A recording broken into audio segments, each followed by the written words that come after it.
All right, welcome back and hello everybody to Todd's podcast. Our guest today is a real-life marine biologist, and I'm not talking about George Costanza. This guy really is a marine biologist. His name is Carter Henne. Carter has dedicated his career to fostering healthy aquatic environments that supports the diverse species reliant on these vital habitats. And in 2014, he co-founded a company called Sea and Shoreline LLC. He currently serves as the president, and he's leading the company in a lot of groundbreaking aquatic restoration initiatives. He's got an expertise that encompasses seagrass aquaculture, aquatic habitat restoration, nature-based solutions, marine contracting, and coastal resiliency. And we're going to talk about that in a little bit. He also has extensive experience transforming algae-dominated aquatic ecosystems into thriving plant-based environments. And it's not that easy for me to say because I don't put all those words together normally. He's an active member of the Seagrass Technology and Restoration Innovation Task Force, a delegate reviewer for the Ocean Exchange, and serves on the management board of the Indian River Lagoon National Estuary Council. Carter is renowned for his innovative approaches to sustainable nature-based solutions, and they balance ecological restoration with stakeholder collaboration, fostering community involvement. His leadership has positioned Sea and Shoreline as a pioneer in implementing transformational restoration projects that are recognized by the scientific community. So welcome, Carter. We're glad you're here. Thank you, Todd. Appreciate you coming over, and I know you've been busy. We've had to reschedule a time or two. I love your voicemail. It says, I can't get to the phone. I'm either on the boat or under the boat, and I'll get back to you as soon as I can. That's right. So you're a master diver. Tell us about your diving and what you do with that. Yeah, so thank you so much for inviting me on. You've got just such a long history in Florida, and it's really a great thing for me to be able to articulate my story, the story of our organization, and how that marries up with Florida and the future of Florida. So I grew up in Polk County, Central Florida, and I tell everyone it's not close to anything, but it's not far from everywhere. So we grew up going to the West Coast, the East Coast, and that's where I really started to learn how to dive. Fell in love with it. All things underwater, all things water is just really my bag. And just started to not hone my skills in at scuba diving, but I'll tell you a funny story about scuba diving. Yeah. When I was at USF, this really started my career. So you graduated from USF with your degree in marine biology. Yes, sir. I'm a USF graduate and loved USF. I got some stories about USF as well. But while I was at USF, I was reading in the paper when the paper was still a thing that there was a scuba diving Olympics. And I said, well, I can do that. And I didn't know anything about the scuba diving Olympics. And there was one of the challenges was underwater bicycle racing. And I won the gold medal. Not like underwater submarine races that we all went to on Lake Howard back in the day. No, not the underwater submarine races. Okay. That is a Florida joke there. Yeah, no, that's great. And met some other scuba divers and met some folks that were other marine biologists that worked for FWC, our State Conservation Commission. And that's where I got an internship working for the state and really learned the job of a marine biologist and job of aquaculture. Did you grow up on a lake in Winter Haven? I grew up on a lake in Winter Haven. Okay. So you mentioned the underwater Olympics or scuba diving Olympics and the bicycle race or something? Yes. Tell us about that. So probably my first experience with scuba diving was in Lake Daisy. It's the lake we grew up on, and it was halfway developed at the time. It's now Wood Point on one half of the side. Right. It's great community. And my brother and I and the other neighbors, we said we were going to learn how to scuba dive.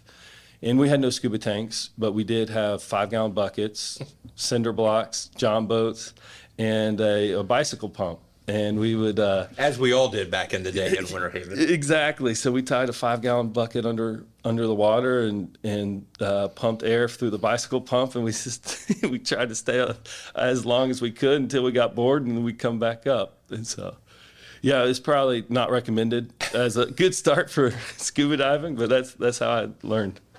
Tell us a little bit about your company on Sea and Shoreline, the aquatic restoration that you do. You've been around about 10 years. Yeah. So a lot of what I do for work stems from my lessons that I learned in Polk County. And it was really interesting that Polk County is the lakes. They say that we have 100 lakes within city limits in Winter Haven. It's not technically true, but there's a lot of lakes. It's on the stationary. Yes, exactly. And it was really interesting to see the difference in the water quality of all these different lakes. And a lot of it's based on how old the lake is and how high it is above sea level and where the nutrients are going. But you can see the different changes as between lake to lake to lake. And I'm not the smartest marine biologist, but I do pick up on patterns really, really quickly. And I started pattern recognizing all these different lakes and what the inputs were. And so that was kind of my thesis statement for starting Sea and Shoreline, co-founding Sea and Shoreline, was how do you have healthy, clean water, and how do we interact with development and enjoying the water, right? It's a resource. I believe that as a human civilization, we know how to destroy nature, and we know how to put nature back. But what we're learning how to do is how to live with nature. And it's a ongoing, evolving process. And everyone's got a different opinion on what actually nature should look like, and that's okay. This is a democratic nation, and we govern it by the voice of the people, and it resoundingly over and over again that the people have stated that they want clean water, healthy water, free from chemicals, abundant fish, and that's not a political issue. I think that crosses both sides of the aisle. What's the mission of your company?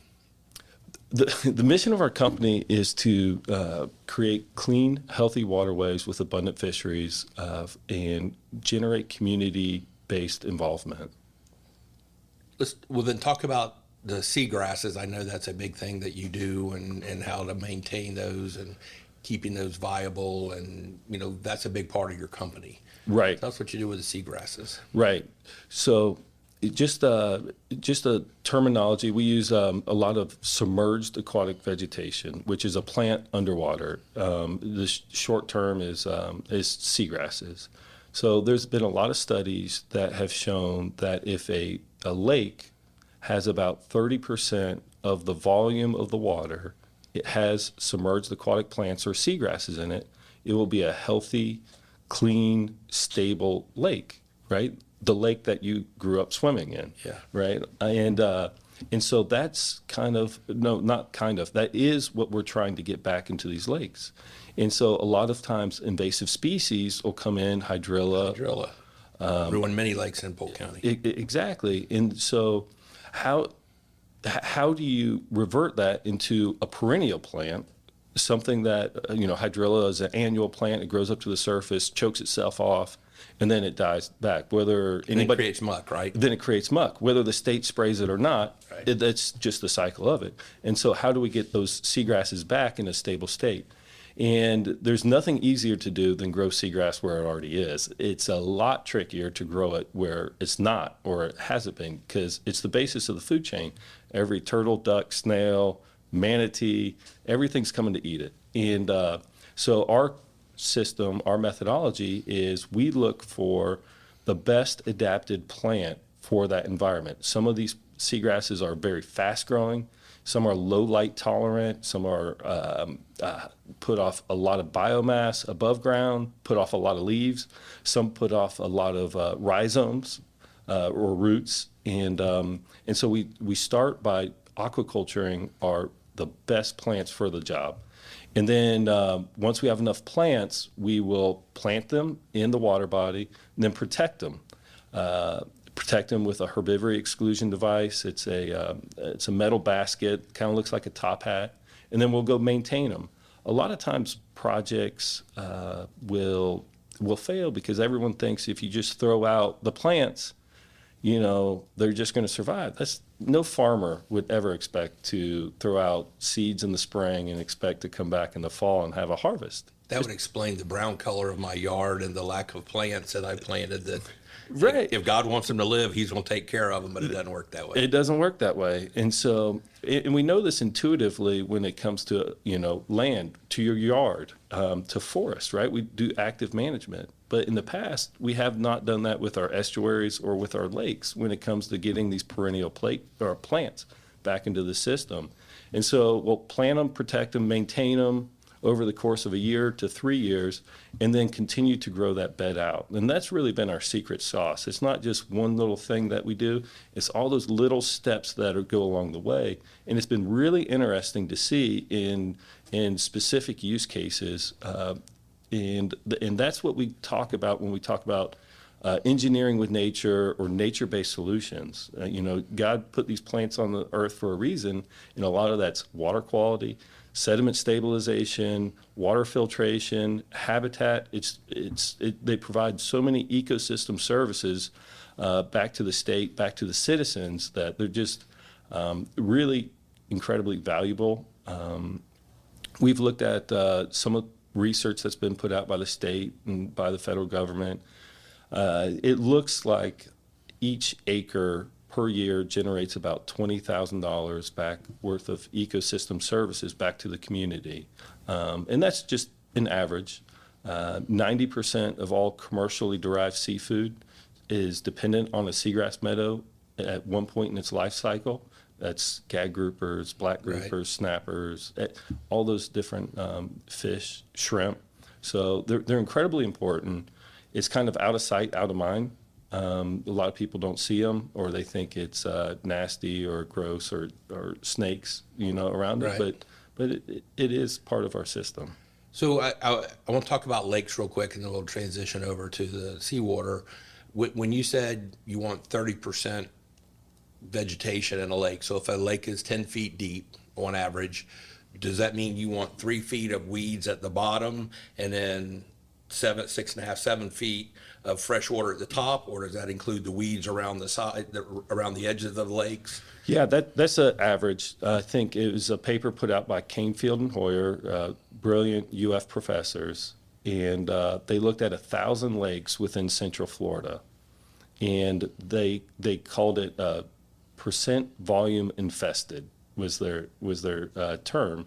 And it was an average that encompassed the plants on the shoreline, near the shoreline, and then in the water itself.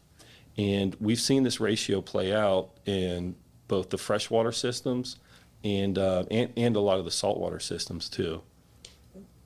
A lake is going to be typically a closed body of water, and I would assume you have to treat those a little differently and have a different approach with a lake rather than something with tides that come in and go out. Yes.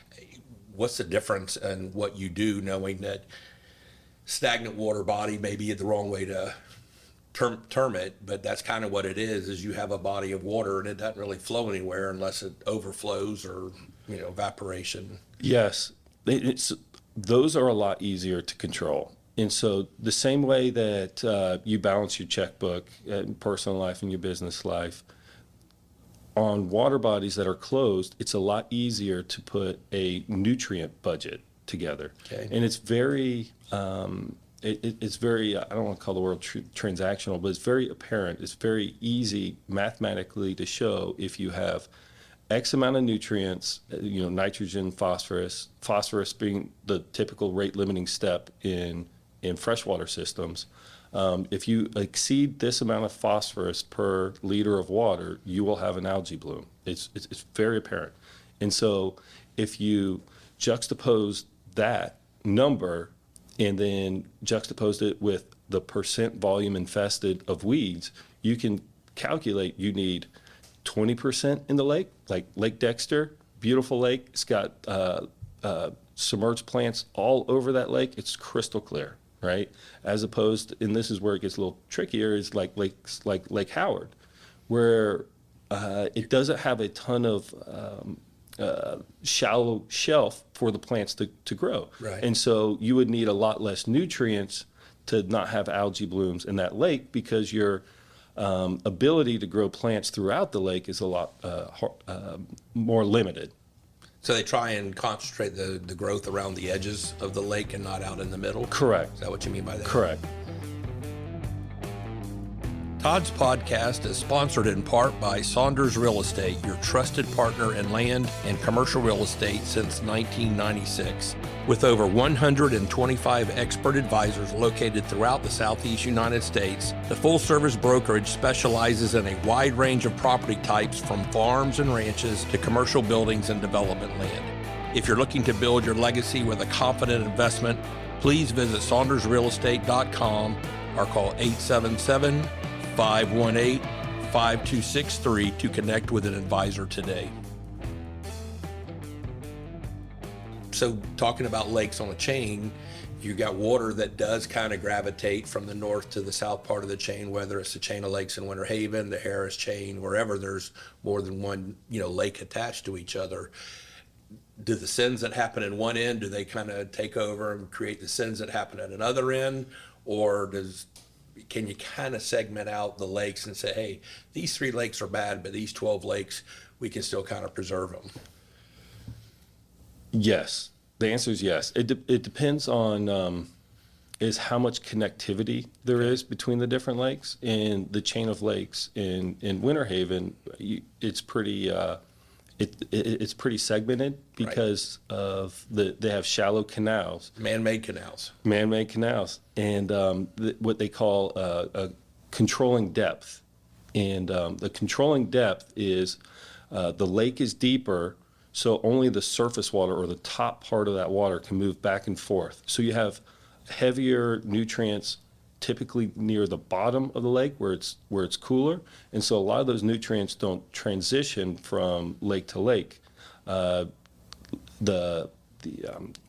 Salapka chain in Citrus County, a little less similar because they have a lot more natural rivers connecting the different lakes. And then the Harris chain is very similar because you got Lake Apopka draining out into all the other lakes there. So it's pretty case specific, but you can clean up one lake. Lake Hartridge, for example, crystal clear. It's got tons of hydrilla.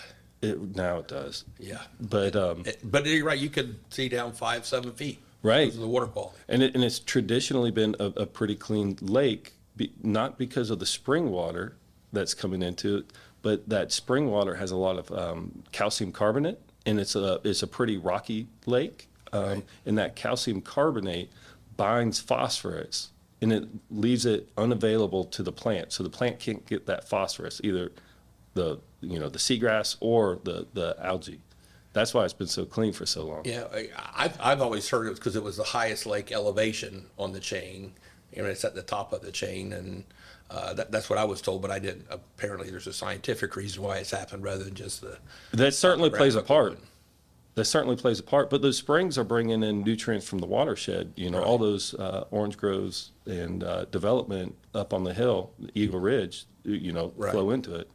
So if you work to control or eliminate the hydrilla on one lake in a chain, you pick the chain, it doesn't matter.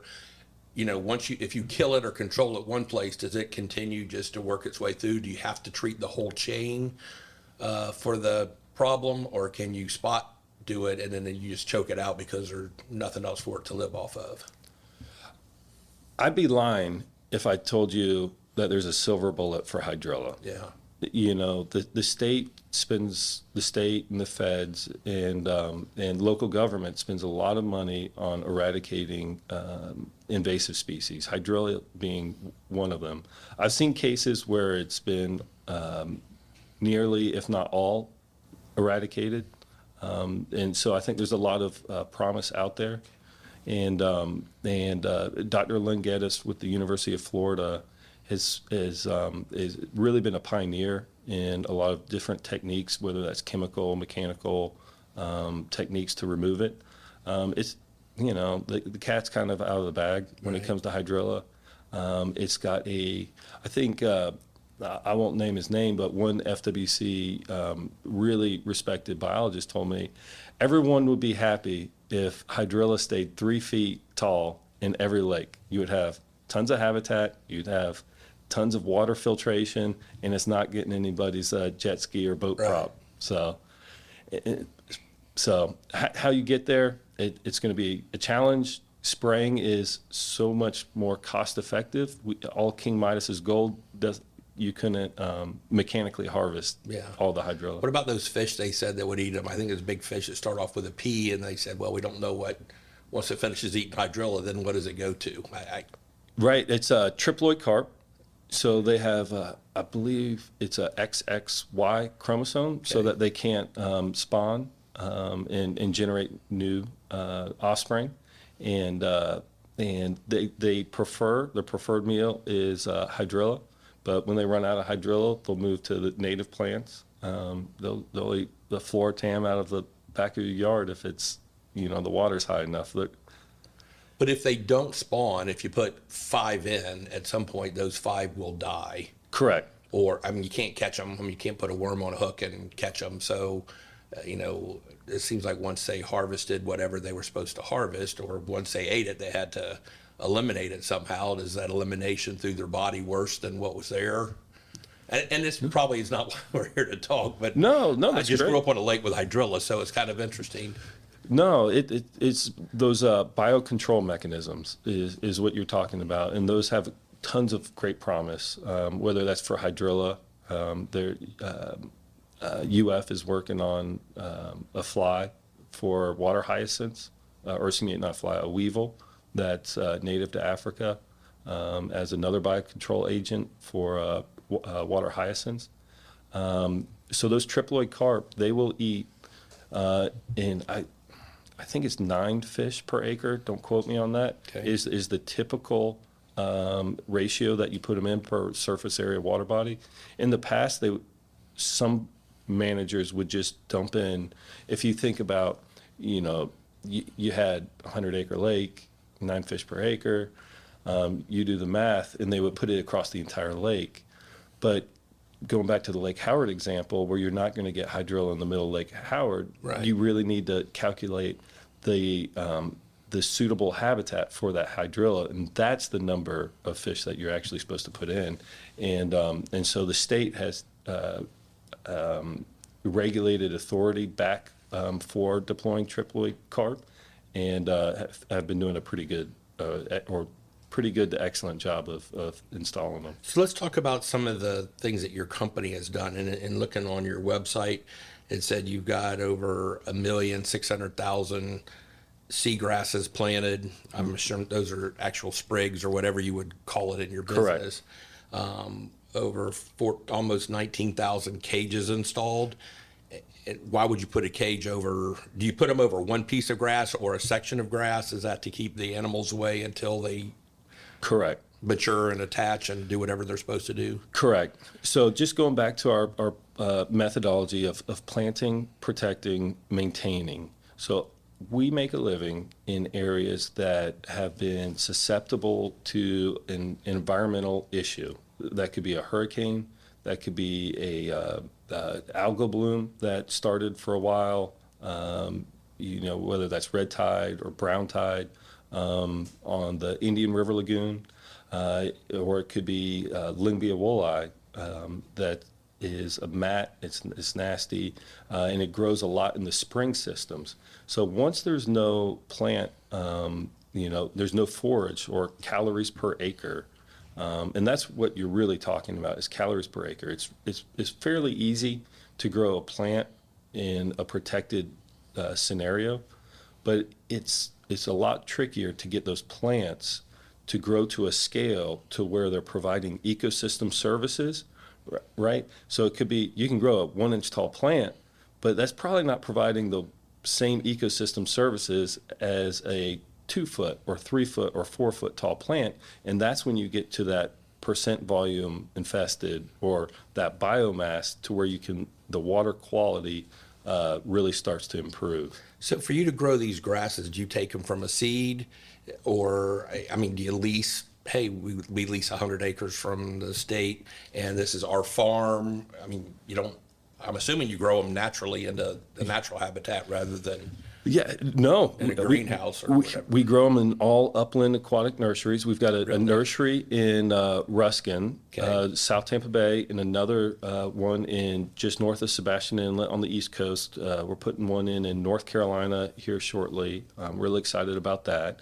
So the man that taught me how to grow seagrass, because I was a fish farmer for the state, and I realized that you can save a lot more fish by increasing their habitat instead of just chunking out more fish.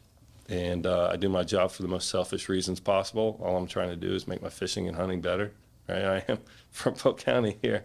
And Imperial Polk County. Imperial Polk County. It's on the letterhead. Yes, sir. Yes, sir. And so the man that taught me how to grow seagrasses was a sod farmer. And we still operate out of Ruskin, out of his old sod farm. It was on Cockroach Bay Road in Ruskin, and they were going to shut down Cockroach Bay because of propeller scars. Boats were running aground, making a mess. And so he went to the county and said, if I grow seagrasses and plant them back in these propeller scars, will you keep the Cockroach Bay open? You know, he'd love to fish out there. He loves mullet, right? He's from Ruskin.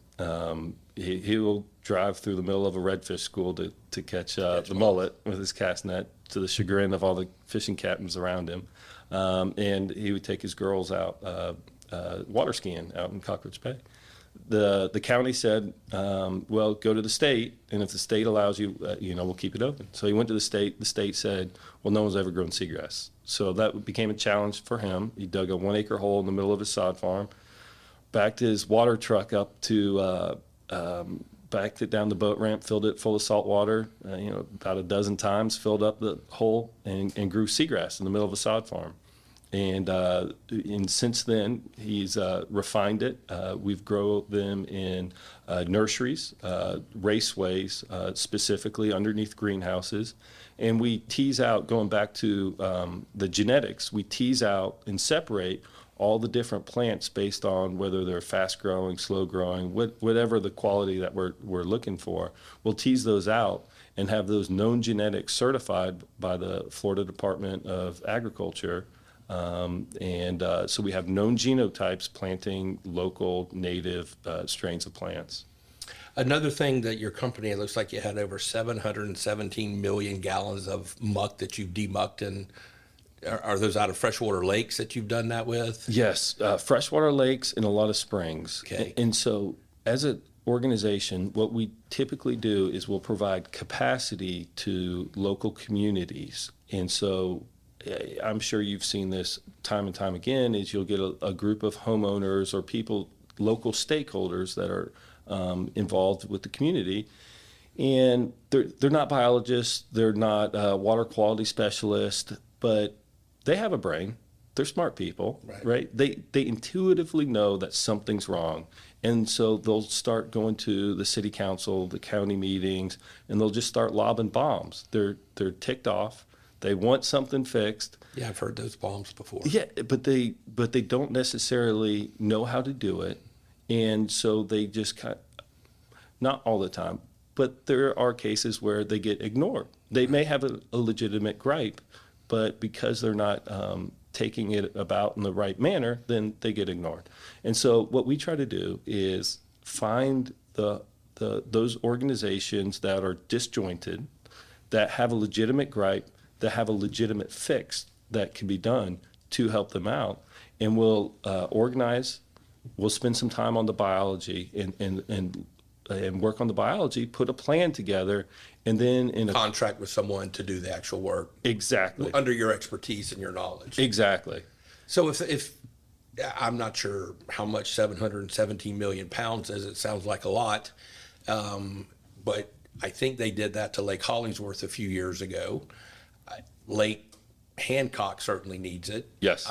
Maybe they're doing that. I would think Lake Okeechobee could stand some of that. Yes. We had a gentleman named Dan Levy and Cynthia Henderson from Econ talking about water quality and what Econ is doing with some of their proprietary Cool. things that they're doing to improve water quality. But it sounds like, y'all would do some of that.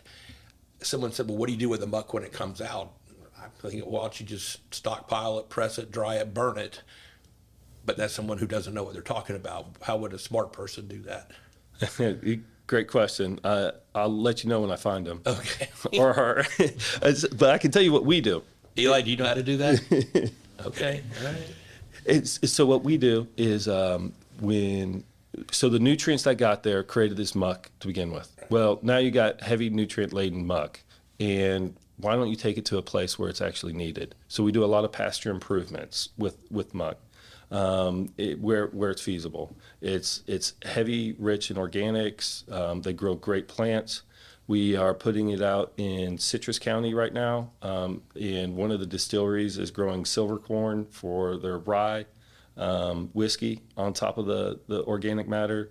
One field, just a desert of a field. They barely grow cactus. And the field next to it has got dog fennel so high it hides the horses in the pasture. It's incredibly great. The problem with some of the lakes, specifically Lake Okeechobee, Lake Kissimmee, Big lakes that everyone around the state would know. Right, Istapoga, there's arsenic in the muck. And from the old cattle dipping ponds, from cabbages, used to use it as pesticide. And so those soils are contaminated, and so you can't take them out of the watershed. And so what they do is they'll draw the lakes down and push all that muck into big piles and create islands of it to reduce the arsenic contamination. Instead of removing it all the way, they just contain it within that body of water. Correct. But it's still in the water. Doesn't it seem like it would kind of leach back out into it? It's a heavy metal, so it's pretty inert. So it can leach back out, but the cost to remove it out of the muck is pretty cost prohibitive. The state's got a million problems, and I don't see a politician taking money away from the school. 10. Yeah, right. Okay. Hi, everybody. My name is Dan Levy. I'm with AECOM, and I would like to encourage you to listen to Todd's podcast. Each episode features great conversations with new and exciting guests like myself. Thanks for tuning in, and don't forget to subscribe to Todd's podcast. One of the things your website said 900 spring vents opened. Tell me what that is. Yeah, we're super excited about this. Is a lot of times muck will come in on top of spring vents, especially Crystal River, Homosassa. An event is like anything you would think, a plug at the bottom of the lake where water would come up from the aquifer and refresh the lake. Is that exactly? Sorry, is that what you mean? Exactly, and it could be as small as a spring vent that's just bubbling the sand. You'll see, this is probably my favorite anyway, is you'll just see the sand rippling on top. And so one of the things that we've been doing is quantifying as we're dredging muck and removing the overburden is counting how many spring vents are we putting back into the system. We talk about sea level rise and we talk about saltwater intrusion. Well, in a lot of cases, it's groundwater pumping and just not enough water in the system. But in some instances, it is because the springs have clogged, and unclogging them will push back that salt water. And Crystal River is the largest spring-dependent estuary in the world. It's 800-acre bay, and its primary source of fresh water for the bay is through springs. And that is probably 850 of the 900 springs that we've opened up are in Citrus County. So how do you find them if they're clogged, if they have a layer of sediment over them? Do you wait for little bubbles to kind of pull up, say, hey, that's not a turtle making a bubble down there, or a mussel, that's a spring? No, that's a great point. And so a lot of cases we will rely on traditional knowledge. We'll meet with some of the folks in the community, some of the elders in the community. They know about where they were swimming, about where they were diving. And then in other cases, it's just a part of the restoration process. In Crystal River specifically, they had an issue with algae because they had all this muck on the bottom. They had a They had beautiful grass. Then they had hydrilla. Then the no-name storm came in, destroyed all the hydrilla. Water quality went to snot. And then they had this algae that persisted in muck on the bottom. And so every time a plant would try to grow there, a manatee would come by and pull the whole plant out of the muck. And so Instead of biting the top off. Exactly. Okay. Exactly. And so what we figured out is by dredging the muck out, vacuum dredging the muck out, we could then plant, protect, maintain, and then you would get these water qualities back. We've been working for an organization called Save Crystal River that is just an incredible organization. Brought a group of those concerned citizens. I think they have construction members, they have developers, they have real estate agents, they have car salesmen, just a diverse bankers, a diverse group. We were able to bolt on to the side and really help them spearhead what the ask and what the fix was. And that was to remove the muck, plant the plants, protect the plants, maintain the plants. And since then, water clarity has improved from probably 3 to 5 feet 10 years ago to 20 to 30 feet today. Is that what the Kings Bay Restoration Project Exactly. is? That's what you're talking about over there in Crystal River? Exactly. And if any of the listeners care to, you can see some of the work that's being done on their website. It's called kingsbayrestorationproject.com. You can also find them on YouTube. They've put out some YouTube videos at Save Crystal River on YouTube. And that number of muck that's been removed, what does that pound or tonnage look like in actual reality? Well, we've removed enough muck to equate to about the weight of a cruise ship in Crystal River alone. Wow. So when you're taking the muck out to plant the grass so the manatees don't pull them up by the roots, is it to give the roots a better foundation to grow into so they can't pull it out as easily? I mean, their chewing habits and their eating habits are probably the same, but if they tug on it and they can't get the root out, they're just snapping it off at the Exactly. top. Is that kind of what the theory is behind it, is give the base a better... Exactly. So it does a couple things, right? So this area is plagued with this algae called Limbia. Limbia grows in low oxygen conditions, and the water coming out of springs has relatively zero oxygen in it. It's been under the ground for hundreds, thousands of years, and so the muck creates hydrogen sulfide and low oxygen conditions. So by removing the muck, and planting the plant gives off oxygen, just like terrestrial plants. It absorbs carbon dioxide, puts off oxygen, right? And it needs to put oxygen in its roots. And so having that hard mineralized substrate, the oxygen can expand outside to keep sulfur or sulfides from coming into the plant.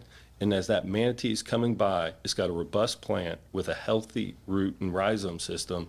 So that manatee swimming by, munches on the plant, the leaves break off, the plant stays behind, the plant puts off new leaves, the nutrients in the watershed go into the biomass of the manatee, and it's exporting those nutrients all around the estuary and out of the upland cut canals.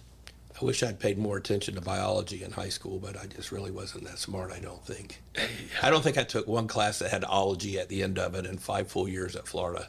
I don't think I took it one time. So it took me a couple times on a couple of those classes, but it's all about pattern recognition. Yeah. Mark Twain once said that whiskey is for drinking and water is for fighting. And tell me a little bit about what that means. I know you did a podcast with Brett Cyphers about water for fighting, I think. Yes. Tell us about that podcast. I love the title. Yeah, Brett Cyphers is a genius for bringing that quote by Mark Twain back. And, I'm glad you mentioned that podcast. It's a great podcast where Brett Cyphers interviews some of the leaders and past pioneers of water in Florida. And you think about the water wars. Brett was very active and testified at the Supreme Court representing Florida and the Apalachicola water wars between Georgia and Tennessee, on how that water coming out of the Apalachicola River impacted the oyster fishery in Apalachicola. And I think as long as humans have recognized water is a very finite resource, right. and we get 76 inches of rain in the state of Florida, yet Central Florida is running out of water, and there's water projects going on like crazy. And so it's really interesting to hear some of the past, and you get a lot of the noise, I'll call it, or the talking points, the rhetoric out of the room, and he is a very solution-based person, and it was just an honor to be on his podcast as well. Eli told me right before we went on, I think you were here, that we had Brett Cyphers on with one of our podcasts. Was it In Our Expert Opinion with Yep. Linda? I think Yep. you said she was the host. Yep. So if you want to hear Brett's podcast with Linda Schultz here, go to Real Estate. SaundersRealestate.com/podcast. Yeah. And then look up the one with Brett Cyphers, and he'll give you some more information than what you're talking about. How long, I know everything's subjective, but how long does it typically take to restore an ecosystem to viability? I know it depends on the damage, and I'm thinking primarily in the saltwater and the bays. You stop people from running their boats over the shallows, you plant stuff. How long does it take before you really start seeing the fruits of your labor? Oh, that's a very easy question to answer. It depends on how much money you have. Okay. So we have developed some techniques to greatly expedite the speed of restoration.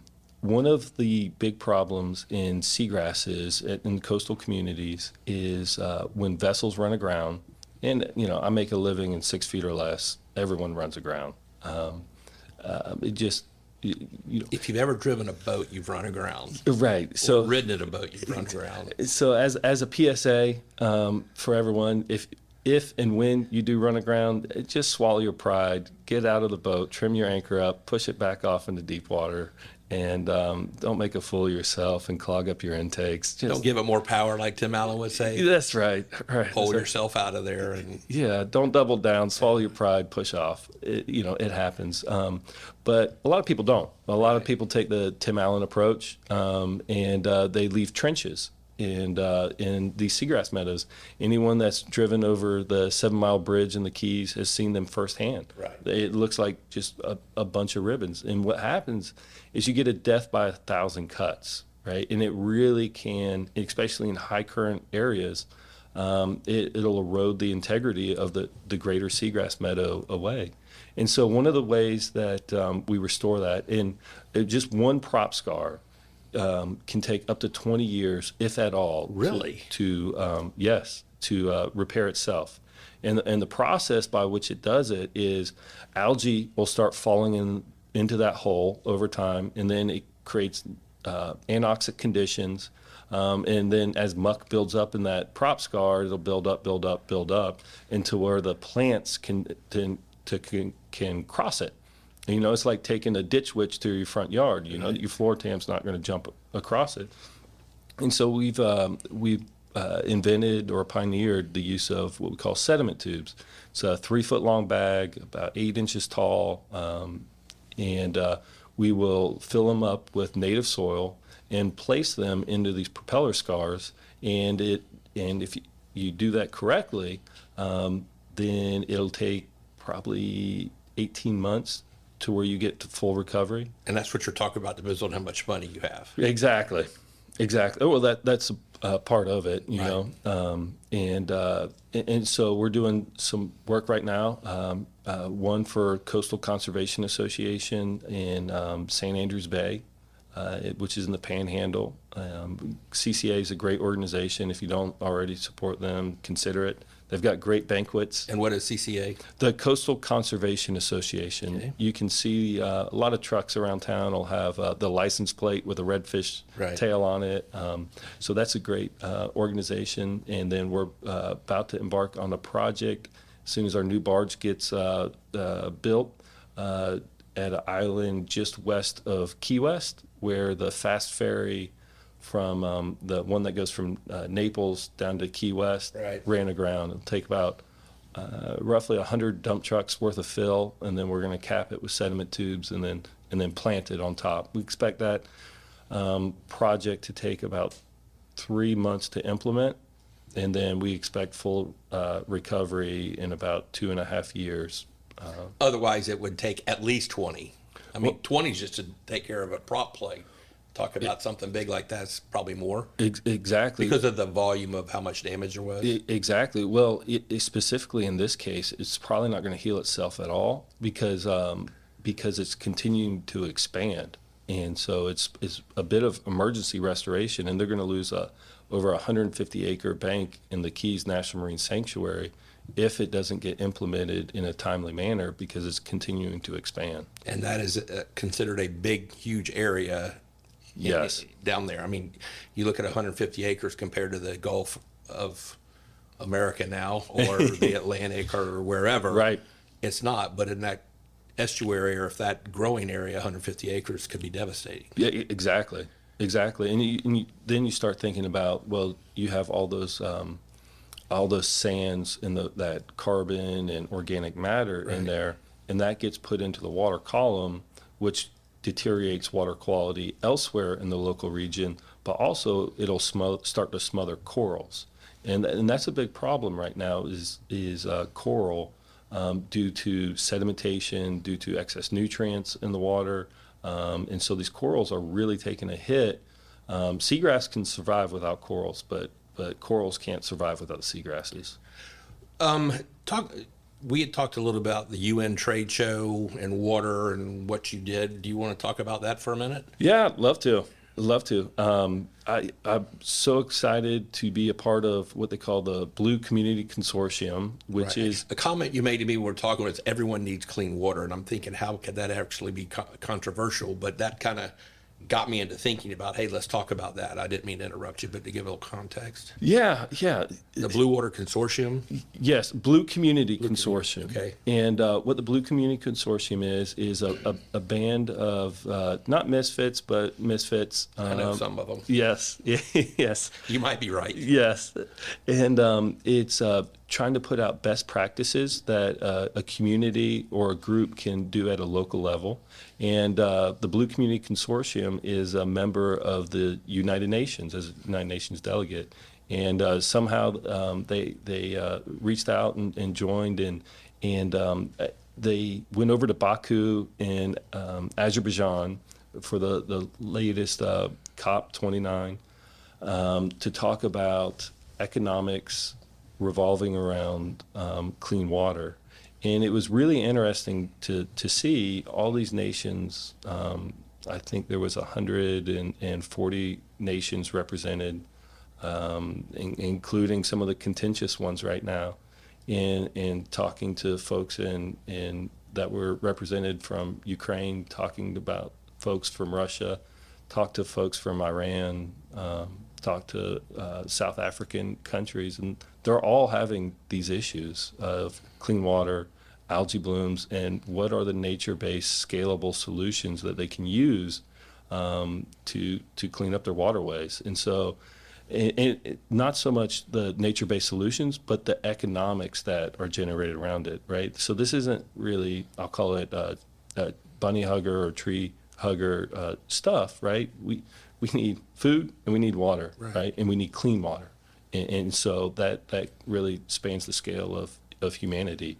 And so it was really interesting to be a part of that organization and get to spread the gospel, if you will, and got invited back to the this year. It's going to be in France, and to talk with the what do you call it? The blue economy. Okay. It's going to be in the UN is really trying to focus in. Is the ocean decade is what this is, and how do we create healthy fisheries, healthy water, clean water, and jobs. So that's what they're focused on. I've got a unique window to that world because I am a for-profit organization that has generated great economic returns on our projects. Right? We have typically we have an 18-month ROI on our projects, for a lot of business investors, an 18-month ROI Let's jump all over that. You're right. And so by looking at it from an investment opportunity, it is just I guess, a paradigm shift. But the byproduct that you create is clean water. Correct. An 18-month ROI is fine, but you still have to have it even no matter what. Right.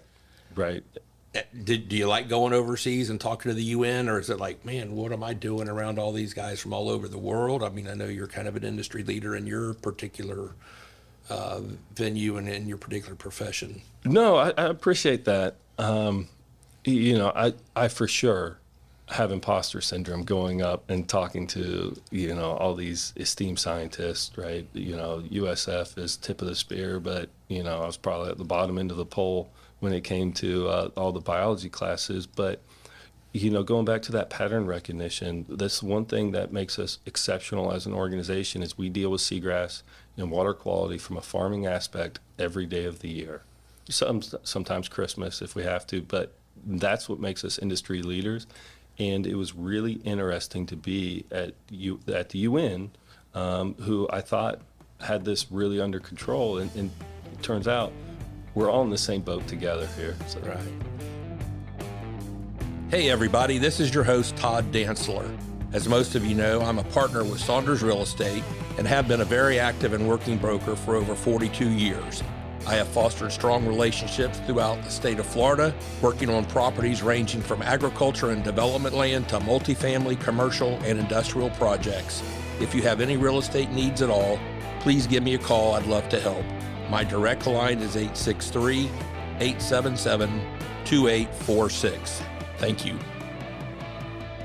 So we're kind of drawn to a close. We've got a few more questions, but some of the services that your company provides, submerged aquatic vegetation, seagrass restoration, we've talked about that. Dredging, is that dredging out the muck? Is that what you mean by that? Or coordinating that? You don't actually do the work, but you coordinate the contractors? No, we do. So, the 90-10 rule, you can get a contractor to do 90% of the work. It's that 10%. And when it comes to biology, you got to have 100% of the muck that comes out. Okay. And so what we learned is that we needed to control our own destiny. Okay. And so what we bridged into a seagrass restoration company, a water quality restoration company. We do a lot with stormwater right now. We do a lot of hydraulic and mechanical dredging. And we also do a lot of breakwaters. Either onshore, we just restabilized the Sebastian Inlet, put all the riprap around Sebastian Inlet. And then we do a lot of offshore breakwaters. And the projects that we like to get involved with is projects that have a biological component or biological benefit, and then also a humanity or community enhancement. And I'll give you an example of one that we're currently at today is over at Titusville Causeway. There is a beach right alongside the road where the community has gone to fish and has gone to swim and watch the space shuttles go up. It's a great viewing area for that, and it's been eroded away. And so we were placing offshore breakwaters and planting seagrass behind it, and then adding spaces for cars to park, trash cans for people to throw their garbage away into, and just trying to really enhance that, Right. create that, that win-win-win relationship. One of the things that you do is wave attenuation devices. Is that what you meant by the breakwater? Exactly. So so the interesting thing is, and it's a relatively new market that's emerging, and with traditionally offshore breakwaters were riprap or stones. They would put stones, and that's great for shoreline protection. However, the cost to place them offshore goes up exponentially the deeper that you go. So if you have a 3-to-1 or 4-to-1 slope on a offshore breakwater, the cost goes up exponentially. And so we've been looking around and partnering with different organizations that create prefabricated structure, these wave attenuation devices, these all different types of them, and they're concrete precast, some are 3D printed concrete structures of varying shapes, and we let the science guide which one we use. We do wave models to dictate where to put them, how deep to put them, and where you're going to have that best bang for your buck. Seems like it'd be great for a fish habitat too. You're creating an Absolutely. artificial reef almost for them to. Absolutely. Does it do anything for hurricane diminishment? Well, that's probably not a word, but Yes, to yes, lessen absolutely.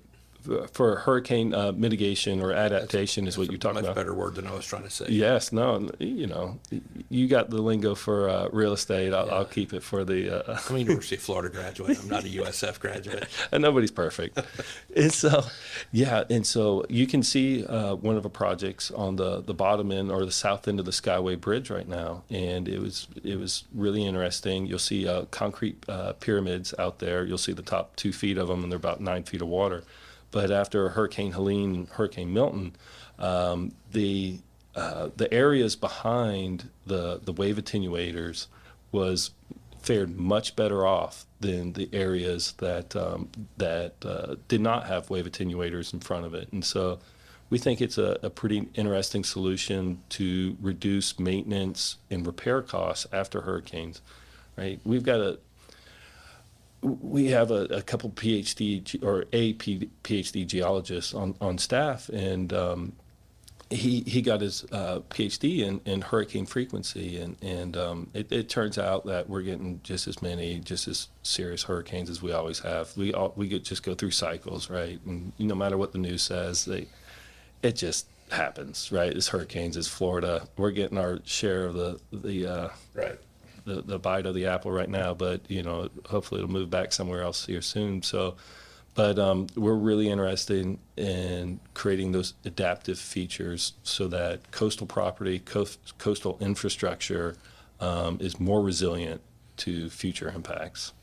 So you also do proper propeller scar restoration, which we talked about, oyster reefs, wetland plants, living shorelines, coral reefs, wave attenuation, mitigation banks, vegetative retaining wall survey mapping. So your company has a very wide scope of services. What do you see on the horizon, just not necessarily for your business in the next 10 years in the efforts to continue to restore these seabeds? Do you ever get ahead of it, or are you always playing catch up? But what do you see out in front of you that may be a challenge or some successes that you're having that you can build on? Great question. I think what a great time to be alive, right? Yeah. What a great time to be alive. We are going back to the theses of we know how to damage nature and we know how to put nature back, but how do we live with it? I think Florida's in a very unique spot because the leadership, state leadership, has made a commitment to water quality, water quantity, and habitat restoration. There's been record investment into the environment, especially in water quality, more now than ever before. And so some of the successes that we'd like to build on are work in estuaries. Areas where freshwater and brackish or freshwater and saltwater meet is a mixing zone, and a lot of those areas get impacted by they just get impacted, whether that's the St. Lucie, the Caloosahatchee, or the St. Johns. And so we've had great success by planting and restoring a lot of these estuary rivers. We're really excited to continue that work. We're also excited about working on nutrient removal for non-coastal communities, areas like Polk County, Osceola County, Hendry County, areas that a lot of nutrients are generated, whether that's through agriculture, whether that's through urban development.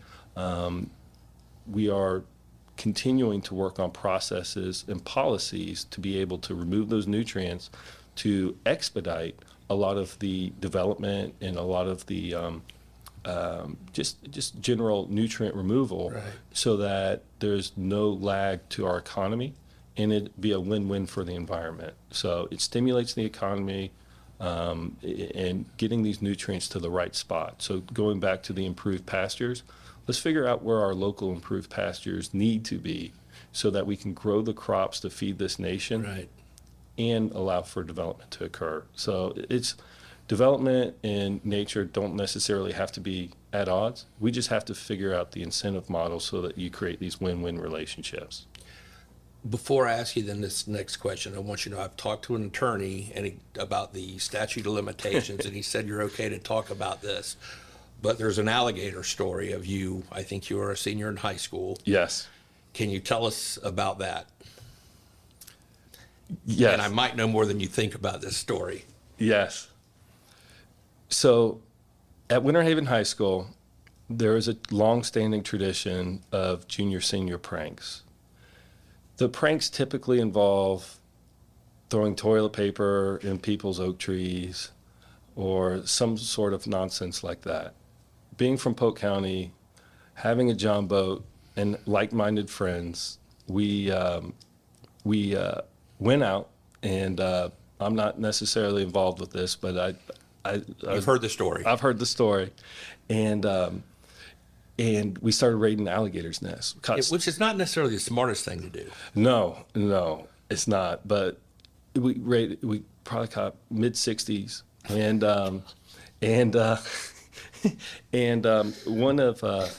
one of the great people that lived on the lake had a very similar last name to yours, and This is my niece. We can talk about her. okay, and Liz had a Jeep, and so we put over 50 to 60 alligators in her Jeep. Oh my God! I heard it was like 6 or 8. It was 50 or 60. So the next day, I get a call, and it was a very stern call. It was, Carter, I know it was you. You need to fess up. How many alligators did you put in Liz's Jeep? We found 16. Did we catch them all? And I was scared to death to tell him the truth, so I said, yes, sir, you got them all. So, yes. Wait, you put 60 or so alligators and they found 16, and where did the other 40-ish go? She had open doors, and they lived right next to the lake. Yeah. And so hopefully there's not still baby alligators running Well, I would around assume it. they're 10, 12 footers by now. That's right. But yeah, you know. That's the better version than the one I'd heard. Yes. So just growing up in and around nature, I think, am I proud of that moment? Not necessarily, but what I am proud of is getting to know nature and getting to know lakes and the environment and the habitat and the animals at an intimate nature and having fun with it growing up. You know, I think everyone, you can have fun in the environment. What lake did you pull those alligators out of? Little Lake Otis, There was that many? there was that many. There's still a lot of That's the alligators. lake I used to swim in when I was a kid. I know. Ski in, lots of weeds. Lots of weeds. And you were not worried about, I know this is a hypothetical story. You weren't involved with it. You don't have to tell me who the other fellas in the boat with you were. Right. But was there concern that, hey, maybe the mother alligator is close by? Yeah, absolutely. There was a concern. So what he's alluding to There was no whiskey involved, like No, absolutely Of course not. not, okay. Yes, no. But so what he's referring to is alligator are very territorial. Yes. Especially when you're raiding nests. And so we had the littlest guy. We called him Dundee because he would always get bit. He, just no matter what, he would always get. So we called him Crocodile Dundee, and so he was in charge of Scooping. scooping, and so the bigger guys were making sure that the mother didn't come back. The bigger or the smarter guys? Smarter guys.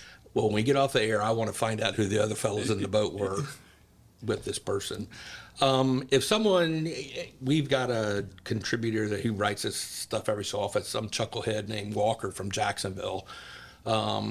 He's very dedicated Todd's podcast listener, or anyone else who may want to get involved in the restoration and what you do. They are a consumer of Florida waterways, whether it's lakes or bays or estuaries or whatever.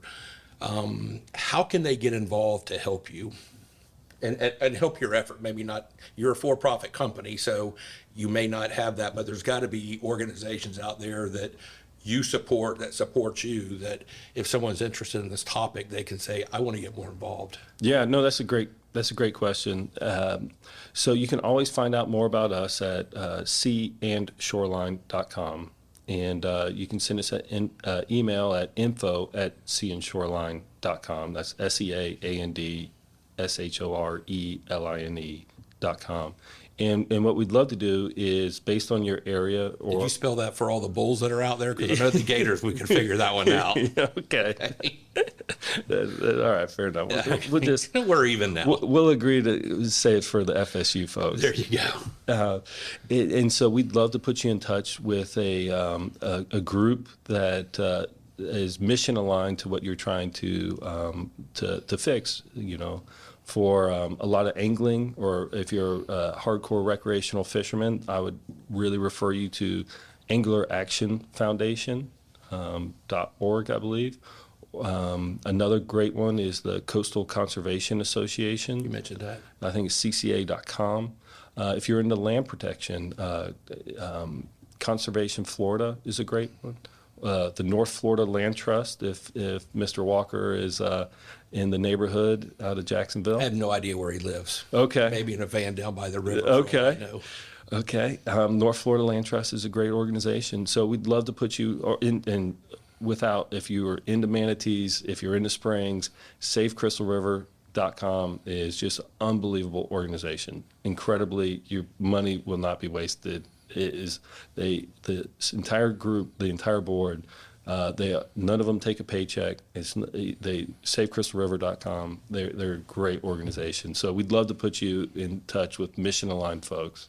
If someone wants to go to work with your company, are you looking for people? Do you have to have a certain skill or education level to do stuff? Maybe you're not hiring. I mean, it sounds like you're a growing company, or someone likes the type of work that you do. It sounds like it's an interesting job that you have. Well, I didn't think it was going to go here, but yes, here are the positions we're hiring for today. We're looking for a GIS analyst. We're looking for a senior operations officer. We are looking for equipment operators, and we're looking for a couple more commercial divers. We will have 2 more biology-oriented spots coming up. And if you're looking to start with a organization that have 401k match, we have life insurance, we have health insurance, we have above average pay. And if you're looking for leadership and be able to grow in an organization, please reach out to the info@seandshoreline.com. We are actively looking for folks right now, and we treat our people well. We work the heck out of them, but we treat them really well. Great. Carter, thank you for coming in. You told us a whole lot about a subject that I do very little about, but it's important to all of us to keep Florida's waterways and our lakes and our canals and our streams healthy. Sounds like y'all are well on your way to doing that. I wish you great success in what you're doing. I wish your company great success. If you heard the alligator story, Carter was not involved, but he may know, but there is a statute of limitations. But I appreciate you coming in and spending an hour or so with us today and talking about what's so important in water and issues like that. So thank you for coming in, Carter. Yeah, thank you, Todd, and thank you for all your leadership for Florida here. Appreciate it. It really means a lot to us all. Thank you. Yes, sir. Hey, everybody, I want to thank you for listening to Todd's podcast. This has been your host, Todd Dantzler. As always, don't forget to rate, review, follow, and subscribe to Todd's podcast on your favorite podcast app. If you have any questions for me or any suggestions for future guests, please call or text our number at 863-288-0944 or visit todddantzler.com. Again, that's 863-288-0944 or visit my website, TODDANTZLER.com. I look forward to hearing your questions and feedback, and please take care.